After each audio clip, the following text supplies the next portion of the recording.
Hello बच्चों, स्वागत है आपका अपने चैनल तैयारी जीत में। आज हम देखने वाले हैं यहाँ पर जो आपको पुस्तक मिली हुई है एट गेट अभ्यास पुस्तिका अंग्रेजी कक्षा 7। इसको हम भरने वाले हैं कंप्लीट इस वीडियो में। यदि आपको इसका पीडीएफ चाहिए तो यहाँ पर पीडीएफ भी मिल जाएगा। ये 2023-24 में भरने के लिए आपको मिली हुई है कक्षा 7वीं की। इसका पाठ हम 1 देखने वाले हैं, अंग्रेजी पुस्तक का संपूर्ण हल। यदि आप चैनल पर पहली बार आए हैं तो चैनल को सब्सक्राइब कर लीजिए, जिससे कि आपको आगे आने वाले वीडियो का नोटिफिकेशन मिल सके। तो ये हमारा पार्ट 1 है, जिसका नाम होने वाला है द रेनबो, यानी कि इंद्रधनुष, जो कि यहाँ पर चित्र में आपको दिख रहा है। इसके हम क्वेश्चनों के आंसर देखने वाले हैं। तो आइए शुरू करते हैं। तो पहला हमारे यहाँ पर ऑब्जेक्टिव क्वेश्चन दिए गए हैं, इनका हल देख लेते हैं। तो देखिए क्या दिया गया है पहला क्वेश्चन, इसको अच्छे से पढ़ लेते हैं। तो यहाँ पर लिखा है सही विकल्प चुनकर लिखिए। तो यहाँ पर इंग्लिश में लिखा है choose the correct option and right. इसका मतलब हिंदी में यही लिखा है। इसके बाद देखिए क्वेश्चन लिखा है in which season can be see the rainbow, यानी किस ऋतु में या किस मौसम में हम इंद्रधनुष देख सकते हैं। In the warm season, in the rainy season, in the cold season, in the atom season. तो इसका सही आंसर हो जाएगा बच्चों, आपको लिखना है option number B, in the rainy season. यानी इंद्रधनुष कब बनता है? वर्षा के सीजन में, यानी वर्षा ऋतु में। तो यहाँ पर रेनी सीजन का मतलब होता है वर्षा ऋतु। तो इसको आपको ऑप्शन बी को यहाँ पर इस लाइन पर लिख लेना है और ये आंसर कंप्लीट कर लेना है। तो अच्छे से लिख लीजिएगा। इसके बाद अगला प्रश्न देखते हैं बच्चों हम। अगला प्रश्न हमारा होने वाला है यहाँ पर दूसरा। तो ये इसमें पूछा है, क्या पूछा है, how many colours does the rainbow contains, यानी इंद्रधनुष में कितने रंग होते हैं। तो ऑप्शन दिए गए हैं 5, 9, 7 या 2। तो आपको पता होगा कि इंद्रधनुष में कितने रंग होते हैं। तो यहाँ पर आंसर हो जाएगा 7। तो यहाँ पर आपको इस लाइन पे 7 लिख लेना है, SEVEN। तो इस प्रकार से आंसर कर लीजिए कंप्लीट। तो आइए अगला प्रश्न देखते हैं तीसरा, क्या दिया गया है, इसको कंप्लीट करते हैं बच्चों। तो यहाँ पर ये दिया गया हमारा प्रश्न नंबर 3। तो इसमें देखते चलिए अच्छे से और इसको कंप्लीट करते चलिएगा। तो यहाँ पर लिखा है answer the following questions in 1 और 2 वर्ड्स, यानी नीचे दिए गए प्रश्नों के उत्तर देना है हमें 1 और 2 शब्द में। तो देखिए पहला प्रश्न देखते हैं तीसरा। तो क्या दिया गया है, what builds are road from the earth to sky, यानी कौन है जो यहाँ पर सड़क से आसमान तक रास्ता बनाता है, यानी पुल बनाता है। तो इसका आंसर हो जाएगा रेनबो, यानी इंद्रधनुष हमारा ज़मीन से आसमान तक का यहाँ पर रास्ता बनाता है। ठीक है, तो आप देख सकते हैं इसको बरसात के सीजन में। इसके बाद अगला प्रश्न है where do the cloud sail, यानी बादल कहाँ तैरते हैं। तो इसका हम आंसर लिखेंगे बच्चों इन द स्काई, यानी आसमान में। कहाँ तैरते हैं? आसमान में। तो आशा है कि आपने अच्छे से इसको लिख लिया होगा और याद करते चलिएगा। इसके बाद अगला क्वेश्चन देखेंगे। तो ये रहा हमारा क्वेश्चन नंबर 5 और 6। तो क्वेश्चन नंबर 5 देखेंगे name the poet of the poem the rainbow. इसका मतलब रेनबो जो कविता है उसके कवि कौन हैं। तो इसके यहाँ है आपका क्रिस्टीना, यहाँ पर जियोरेना और रोस्टी ये इसका लेखक का नाम है इनका। तो इसको आपको अच्छे से याद कर लेना है। इसके बाद अगला क्वेश्चन देखते हैं 6वां। तो इसमें क्या लिखा है, how does the rainbow looks like, यानी इंद्रधनुष किस प्रकार दिखाई देता है। तो इंद्रधनुष ऐसा बनता है बच्चों, इस प्रकार से बनता है इंद्रधनुष।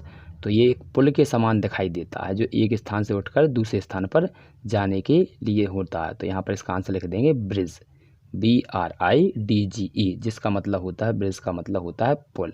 क्या होता है? पुल। तो ये पुल के समान दिखाई देता है।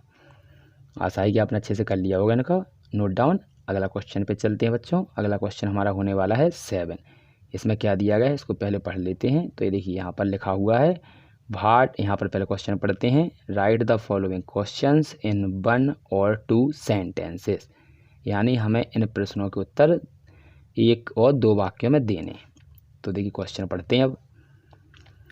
भाट is prettier than boats and ships. तो इसका सही आंसर हो जाएगा, यहाँ पर लिखेंगे तो भाट की जगह पर केवल रेनबो लगाएंगे और इसके बाद पूरा क्वेश्चन वही लिख देंगे। तो इसका आंसर लिखेंगे rainbow is prettier than boats and ships.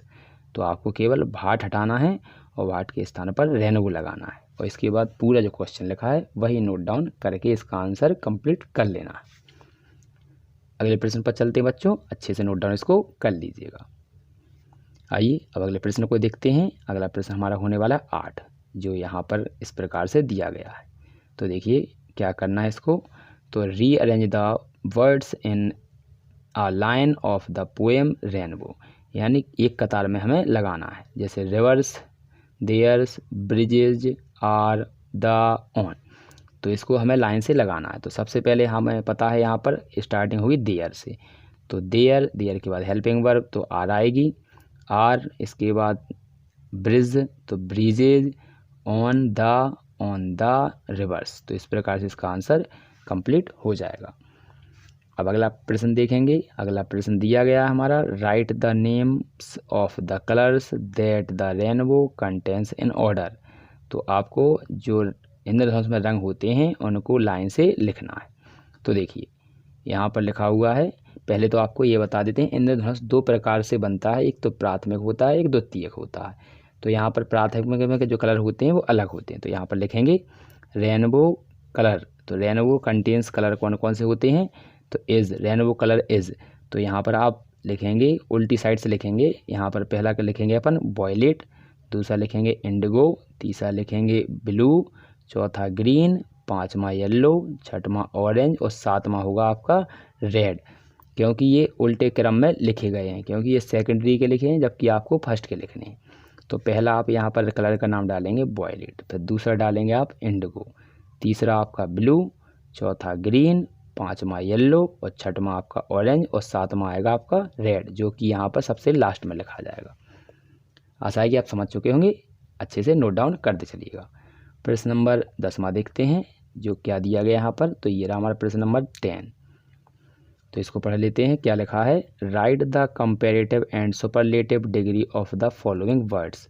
तो हमें शॉर्ट का और फैट का यहाँ पर कंपेरेटिव और सुपरलेटिव डिग्री लिखना है। तो इसमें कुछ नहीं करना है, इन दोनों डिग्रियों के लास्ट में ER लगा देते हैं तो कंपेरेटिव, और EST लगा देते हैं तो सुपरलेटिव बना देते हैं। इस प्रकार से हमने ये बनाए रखी हैं, इनमें ER पहले वाले में और इसमें EST लगाकर आंसर बन जाता है। नोट डाउन करते चलिए। इसके बाद अगले प्रश्न पर चलते हैं जो कि हमारा प्रश्न नंबर 11 होने वाला है। इसका आंसर देना है, describe the rainbow in your words. Rainbow को अपने शब्दों में वर्णित कीजिए। तो अ rainbow is a natural spectrum appearing in the sky after a rain shower. It looks so pretty, it has 7 colours. अब कलरों के नाम इसी प्रकार से लिखना है, ठीक है, जिसमें जो कलर की लाइन लिखी है इसी प्रकार से आपको यहाँ से देखकर लिख लेना है। जैसे पहला वॉयलेट, दूसरा इंडिगो, तीसरा blue, green, yellow, orange and red. तो कलरों का यहाँ पर क्रम यहाँ से देखकर आप उस वाले में लिख लीजिएगा। अगला प्रश्न देखते हैं बच्चों। अगला प्रश्न हमारा दिया गया है 12। ये रहा हमारा प्रश्न नंबर 12। इसमें हमें क्या करना है, तो यहाँ पर rearrange the lines of the poem the rainbow, यानी इन लाइनों को हमें रेनबो की कविता के हिसाब से आपको अरेंज करना है। तो पहले हमें इनमें से देखिए सबसे पहले कौन सी लाइन लिखनी है। यहाँ पर पहले लिखेंगे हम बोट वाली, जो नीचे वाली पहले नंबर पे ये, फिर दूसरे नंबर पर आएगी आपकी एंड वाली, ये दूसरी जो एंड से स्टार्ट है, और फिर इसके बाद आएगी आपकी तीसरे नंबर पर बट वाली, और लास्ट में होगी आपकी ऊपर की जो सबसे पहले नंबर पर दी गई चौथे नंबर पर, जो कि आपको यहाँ पर नीचे दिखाई दे रहे होंगे। तो इस प्रकार से आपको क्रम में लगा लेना है, ठीक है। इस किताब का हमने संपूर्ण हल करा रखा है, यदि आपने नहीं देखा है तो यहाँ पर आपको कंप्लीट मिल जाएगा। प्लेलिस्ट किस प्रकार से निकालते हैं इसका हम लास्ट में वीडियो को लगा देंगे, तो आप उस पर देखकर इस प्रकार से प्लेलिस्ट निकाल लीजिएगा और कंप्लीट हल कर लीजिएगा। मिलते हैं अगली वीडियो में, तब तक के लिए जय हिंद, जय भारत।